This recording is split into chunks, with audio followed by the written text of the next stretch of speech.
Good afternoon, ladies and gentlemen. Welcome to the Tennessee Valley Railroad Museum for train number 100, the Missionary is local. Now, ladies and gentlemen, look at a quick favor for me. Look to the right side of our train, as if your favorite color locomotive, and just wave goodbye for me to Grand Junction Station, as you are probably not going to see it in a couple of weeks. Nah, I'm just kidding. So, ladies and gentlemen, as we leave Grand Junction Station on our way to East Chattanooga, first of all, just want to thank you all for coming out to ride with us on this beautiful July 4th weekend. But there is somewhat of a major problem here. We are actually headed toward Knoxville, Tennessee. But ladies and gentlemen, that is not our destination. We just simply got to turn our train around as we are actually headed in the wrong direction. Well, you may be asking yourself how we're going to turn this train around. Well, that is where our railroad's Y comes in. That is spelled W-Y-E for those who are curious on how that is spelled. And in the world of railroading, both old and new, this is basically a 3-point turn for a train. There's 3 legs that's Y here. There's a west leg, east leg, and a base leg. And that is why we just left here at Grand Junction Station. Now, as we continue on our way, our locomotive and cars will clear switch. We will back up around the Y, and switch will be thrown again on the other end of our leg here, and we'll be headed west in the right direction. Yes, you just heard me right. We actually got to go west to get to East Chattanooga. Chattanooga is a big city after all. Now, ladies and gentlemen, if you just saw a very spiffy looking fellow with a conductor hat walk through our cars on the way to the rear end of the train, that is our train conductor here for today. And he's actually going to be acting as the eyes and ears for our locomotive engineer and fireman that is at the head end of our train. And in the world of railroading, this is actually what is called protecting a shove. Protecting shove, that is, as he's acting as the eyes and ears for our engine crew, he will basically let be known to the engineer of how far back he can shove our train in reverse and whether it is safe to do so. And yes, ladies and gentlemen, this is still a common practice used in railroading today. I myself have done it many times before because as your tour guide, Mr. Hunter, I am actually a former freight conductor out of North Carolina, and I can easily tell you that shoving a 85-car grain train that is almost a mile and a half long is a lot more worse than shoving a 3-car coach train in the 1940s.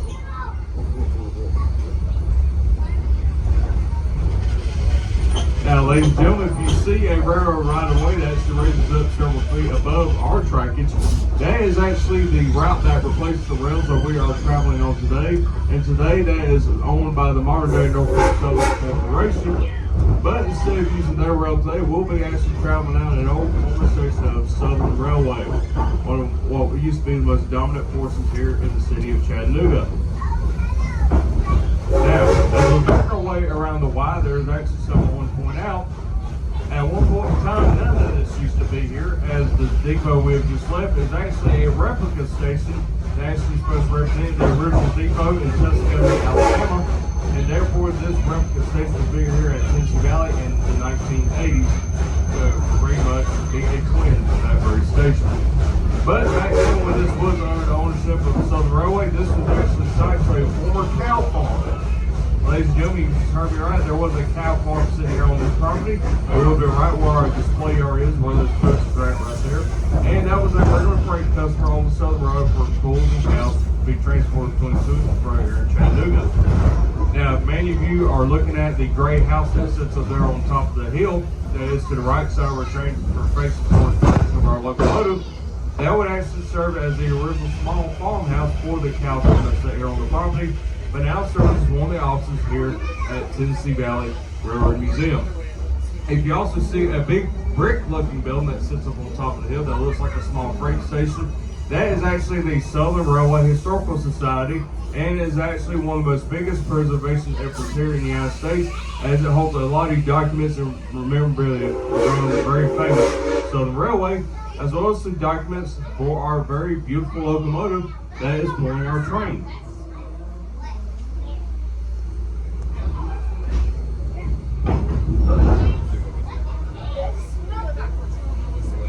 And just like that, ladies and gentlemen, we are now easing our way westward toward East Chattanooga.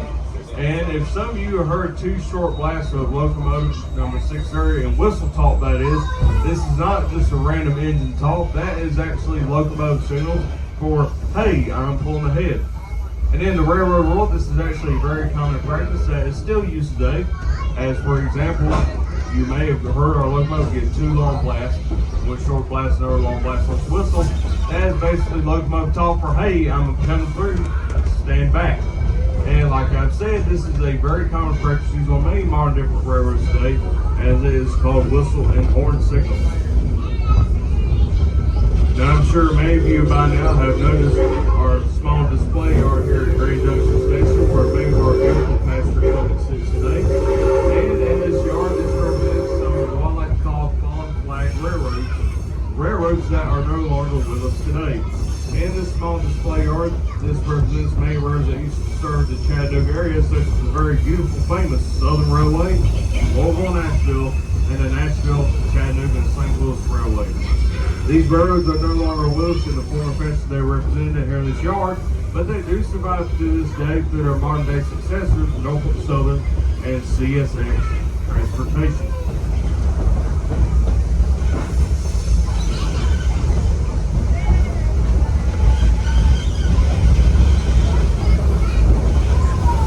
Now, ladies and gentlemen, as we continue on our way to East Chattanooga, we will look to the left side of our station.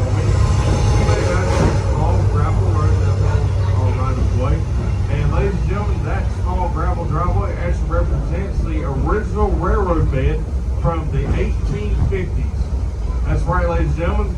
Not only did the line that is up above us that is ran by Norfolk Southern, they replaced the line we were on, our line replaced the one that used to lag in that gravel driveway right there. That was due to the fact that Chattanooga, Tennessee was very prone to many years for flooding. So therefore, in 1906, the famous Southern Railway did raise our right-of-way to its current height in 1906. The reason being that one of the floods of the Chickamauga Creek did raise the original almost 9 feet above the original railroad bed. That is marked by a yellow mark on a tree that you'll see if you continue looking to the left side of our train.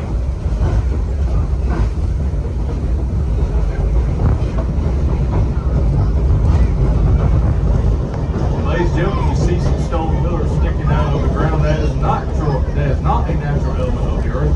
That is actually the original stone pillars for the original railroad bridge of the old pre-Civil War right-of-way. That once then did get washed out in the 1870s.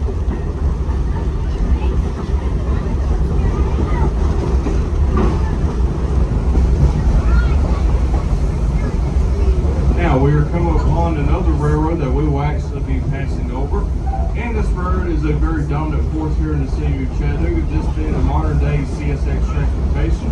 Once again, we are going over right now. But for y'all history buffs, it has another very familiar name when this railroad was constructed pre-Civil War. That was being the Western Atlantic Railroad Company that we are currently passing over. Also known as the W&A. No, not W, I mean W. I am a North Carolina hillbilly, after all. This line would become very famous as not only one of being the very first railroads into the city of Chattanooga, Tennessee, but was also involved in one of the most audacious acts of the Civil War, and that being the Great Locomotive Chase of 1862 that took place just right below the Tennessee state line. Now, this chase would happen up until the Tennessee state line when the locomotive general would run out of fuel. You see big blue industrious looking thing on the right side of our train. That is one of our freight customers, Allied Metals. And Allied Metals does get in a boxcar here and there for their freight services. But when they do not get freight in, we use their tractors as storage for some of our equipment, such as old railroad box cars, flatbeds, vintage diesel locomotives, and tenders for our beloved steam locomotives, such as Southern 630 that is pulling our train, and even more steaming that you'll see here in a bit.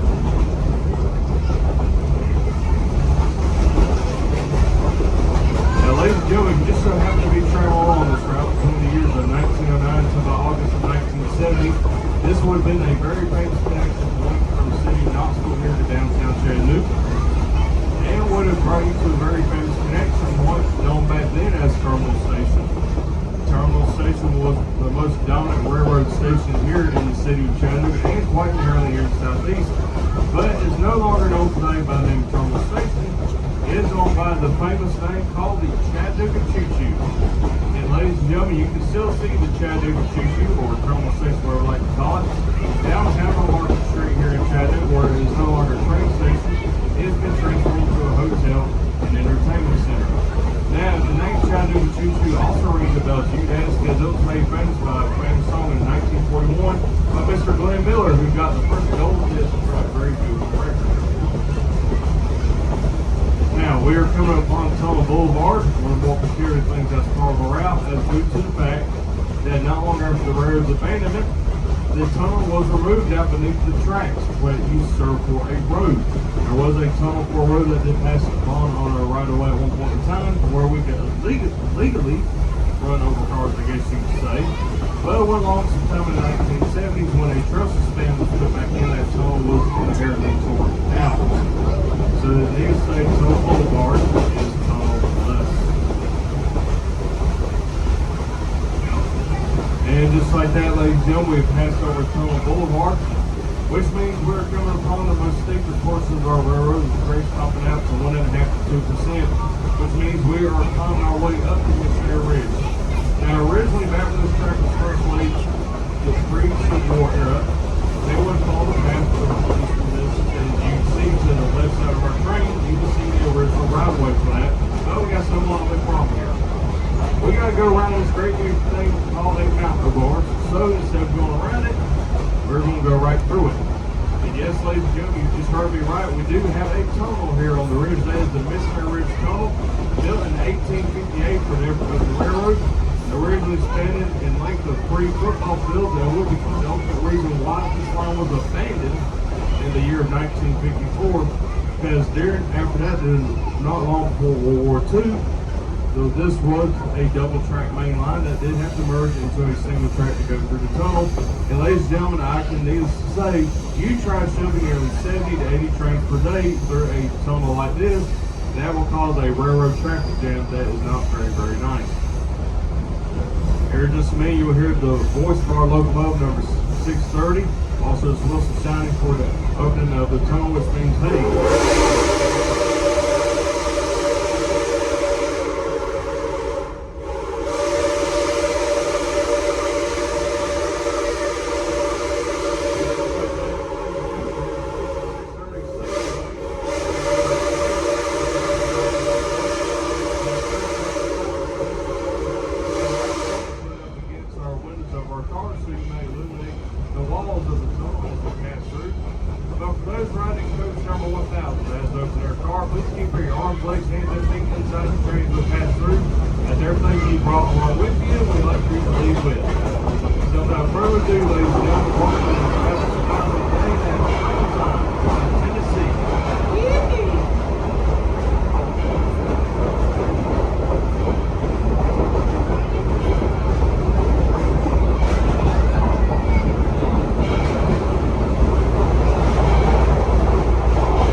Chattanooga. Now, ladies and gentlemen, may I remind you that East Chattanooga is a very active railroad yard with engines and equipment that could move in either direction at any given time. So please, when you start to disembark off our train, please stay on the walking path down toward the turntable. We will be more than helpful to guide you down here. As well as we do have a depot with a gift shop, snack bar, and restrooms down here. You may buy and use at your own convenience. As well as we will be demonstrating how we turn a locomotive around, and as well as a behind-the-scenes store, our back shop, where there's a lot of prices that are not so common anymore. Ladies and gentlemen, we also ask that you please do not climb on any of our locomotive equipment here at Tennessee Valley Railroad Museum as you continue to East Chattanooga, as it is considered a fire hazard. You may be asking yourself, why is that? Well, there's 2 reasons. Number 1, you would be able to fall off if you accidentally slip, and you would bump your head. I'd imagine that would not feel very nice.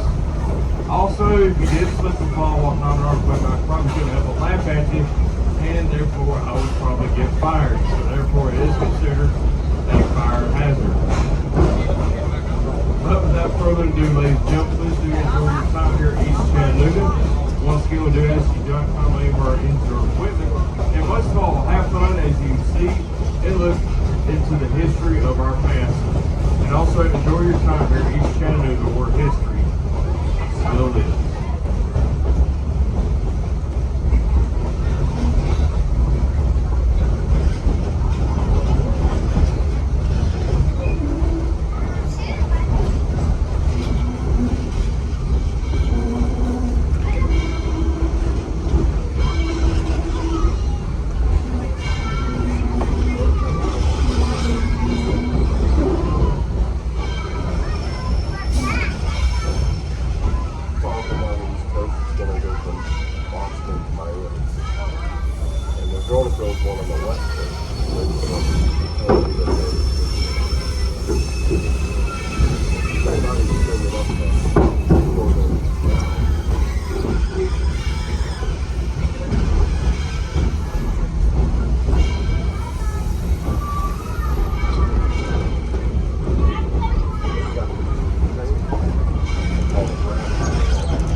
All righty, ladies and gentlemen, welcome to East Chattanooga. Now, to us, this is also known as the end of our line. You may be asking yourself, well, why is that? If everybody would just look for me that way, please, where you see that little cart down there. That is the end of our line. Now, let's get some volunteers here. Does anybody want to build the rest of this 97-mile railroad for me? We need to reach Birmingham, Alabama. Anybody got any volunteers for me? Who wants to do some hard labor? Y'all too? Got 1, 2, 3? Well, too bad. Don't need none of you. Just about as far as we can go. All right, ladies and gentlemen. This turntable that I'm standing on that we'll be using today was built in 1916. That's right, 1916 by the American Bridge and Iron Company. Originally built as a Armstrong turntable. You may be asking yourself, what does that mean? That means this turntable would have originally been turned by hand. And what I mean by that is there would have been a pole down here and down here. You will have as many as 4 to 6 men at a time to help turn this turntable around. And yes, you could use manpower to turn a nearly 200, sometimes 300-ton locomotive, such as our engine 630, on a turntable just as light as a feather, and that is where counterweight balance comes in. Now, thanks to more modern technology, we won't have to worry about that problem today because we got two things. Number one, we got a motor underneath our turntable that's going to help us. And I also got the most strongest man in the world with me here today. That is Mr. Aaron. If everybody will say, hi, Mr. Aaron. Hi, Mr. Aaron. Oh, come on. I need to hear a little bit more. Say, howdy, Mr. Aaron. Howdy, Mr. Aaron. Good. Now we won't leave y'all here. All right, but with the help of him and the motor here, we will use this to turn our beautiful engine 630 around and get her pointed in the right direction.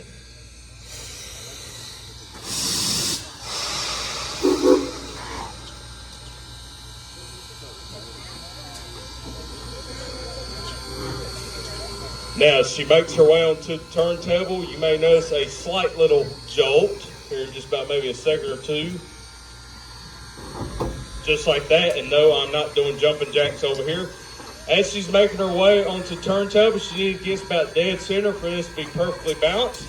And how do we know it's perfectly balanced? That is when the end of my side of the turntable will drop down just below the rail plane right here. When that drops down, that means 630 is perfectly balanced, and we can take her for the spin.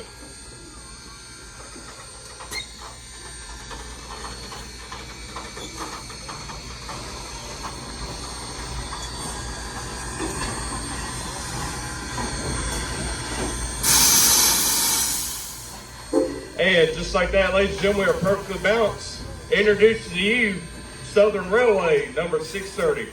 This beautiful piece of machinery behind me was built as a KS Class 280 consolidation, which means she has 2 short pilot wheels up front and 8 big driving wheels in the middle.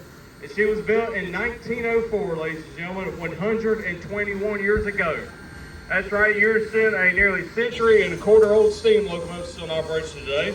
She was built in 1904 for the Southern Railway by Alico, the American Locomotive Company, as a freight hauling locomotive, which means she would have been used in switching services as well as freight hauling duties throughout her lengthy career. She served from 1904 until 1952 for her eventual retirement after 48 years of service for a more modern invention called a diesel locomotive. The diesel locomotive is what eventually replaced the old steam engines in the 1950s. And one long after her retirement by Southern Railway in 1952, she would be purchased and saved by the Eastern Tennessee and Western Carolina Railroad Company, more affectionately known as the Tweetsee, where she would work there in freight service until her retirement from there in 1967, before eventually being saved again by Southern Railway for their steam program in exchange for, ironically, a diesel locomotive. So one long after her retirement, she would eventually wind up here at the Tennessee Valley Railroad Museum. It is my most personal favorite locomotive here at the museum due to 2 reasons. Number one, she is the oldest and is my great-grandfather's locomotive. He did fire this engine in World War II.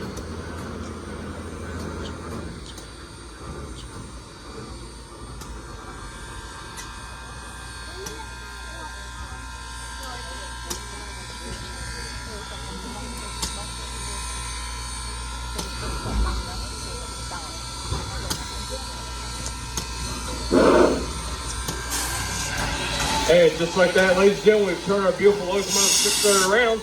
How about giving a round of applause to our conductor, Missionary, and our engine crew? All right, good deal. Y'all applaud now, because y'all didn't. They'd probably leave all of y'all here, and I can imagine walking 3 miles back that way is not going to be very nice. All right, if everybody will, if y'all will, please make this way, stay on the pathway forward to see the rest of the tour. You are more than welcome to get back on the train, stay out of the heat. However, you will be missing out, ladies and gentlemen. Now, please, once again, stay on the pathway if you want to see the rest of the tour. Please not climb on any of our engine equipment. Thanks so much.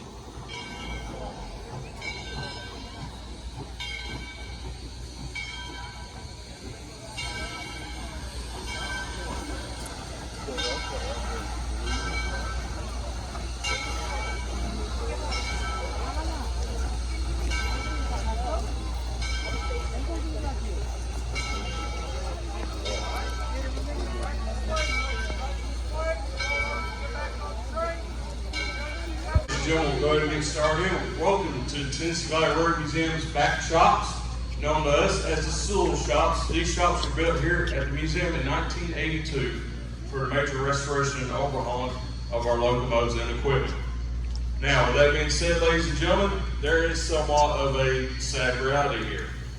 And what I mean by that is, what takes place here in this very back shop has almost been lost to the history books here in America and even around the world. And the reason why I say that is this. Here at the Tennessee Valley Railroad Museum, we have 2 major goals. Not only just the preservation and operation of our beautiful locomotives and equipment, such as Southern 630 as pulling our train, but also the preservation of the skill, legacy, and craftsmanship of the men and women who have worked with those types of locomotives in the past decades ago. But there is one thing, ladies and gentlemen, the men and women who built Southern 630 almost 121 years ago is no longer with us today. So you may be asking yourself, how is the engines like that is still running here at the Tennessee Valley Railroad Museum? Well, that's where this shop comes in. For the dedication, time, and effort of our men and women here at this museum, none of this would have been possible, and none of this definitely wouldn't have been here. Ladies and gentlemen, I can guarantee you, you will not be able to go to an O'Reilly's, AutoZone, or even a Walmart to buy porter tubes for a steam locomotive. It just doesn't happen that way. So, how do we get those parts? Well, we make them here ourselves. Here at the Tennessee Valley Railroad Museum, we machine our own parts to fit our locomotives for our convenience, as well as several other stuff such as the beautiful cars that you see behind me, or the early diesel that you see at the back of the shop. And that is where also the preservation of my knowledge comes in. Like I mentioned a while ago, we're not only trying to preserve the history and legacy of old locomotives and men and women from decades ago, but also preserve those skills and efforts so that it may be passed down to the next generation.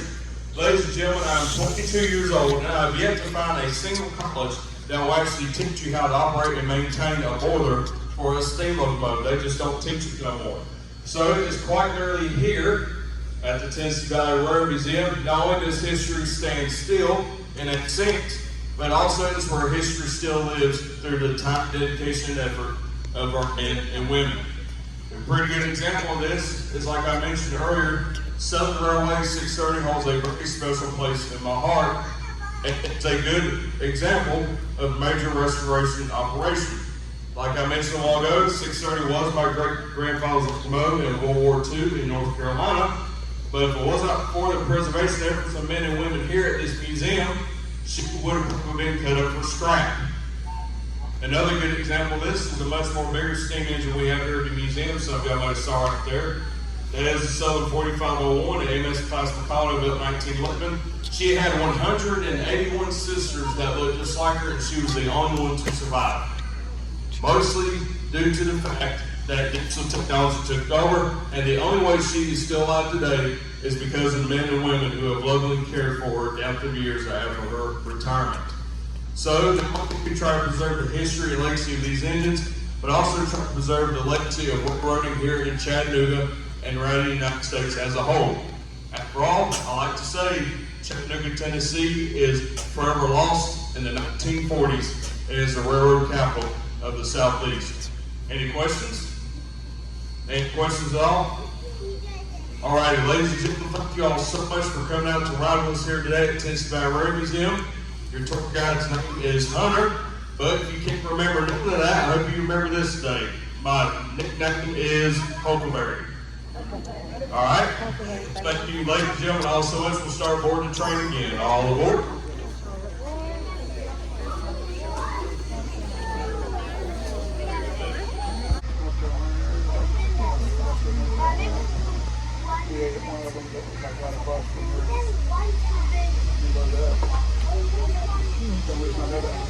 And just like that, ladies and gentlemen, we are now leaving East Chattanooga on our way back to Grand Junction Station. Just wanted to get back on here and personally thank each and every single one for coming out to ride with us here at the Tennessee Valley Railroad Museum today. Hope each and every single one have a beautiful July 4th weekend. And please do come back and see us now, as we do have more runs besides the Missionary local. We do have runs that do go down into Georgia, such as the Chickamauga turn, which is powered by one of our diesel electric locomotives, as well as the more longer but beautiful Somerville Steam Special, powered by our very famous Southern Railway steam locomotive, Southern 4501. And we do have more elaborate trains that do happen throughout the year, such as our Dinner on the Diner. That's right, it's the dinner train that runs to Polk Street in downtown Chattanooga. But for any more information on these runs, please do visit www.tvrail.com. And also, ladies and gentlemen, if you haven't checked it out already, when you get back to Grand Junction, please do walk up the hill and please do feel free to check out our exhibit hall that has a lot of very historical railroad artifacts in it. That would be down from the display yard to the big gray building right up on top of the hill. It is free with the admission of your ticket. Well, without further ado, ladies and gentlemen, once again, thank you all so much for coming out and ride with us today. Your tour guide's name is Hunter, But if you did not enjoy your tour, well, my name is Conductor Huckleberry, and you are aboard the Tweetsea Railroad.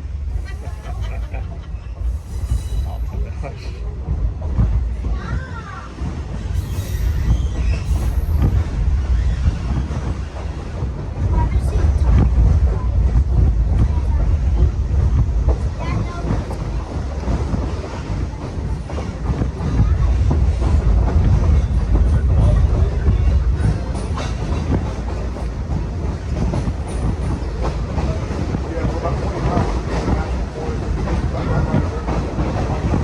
25.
Talk about past service.